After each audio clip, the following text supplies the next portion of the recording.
tanong po ninyo ay sasagutin po natin ngayon. So, pwede po ba CS 4 years na? Pwede na po ba mag-apply?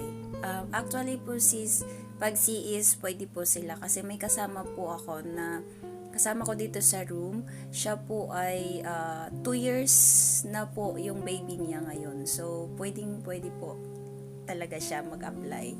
So, kung gusto niyo po mag-apply, punta lang po kayo sa page ng Mother's Way for Japan, and then pag nag-hiring po sila ng housekeeper, magpo-post po sila and may Google form po doon po kayo mag-sign in sa pangalan niyo po ilagay niyo at saka contact numbers, and then pag ano na po kayo, pwede na po kayong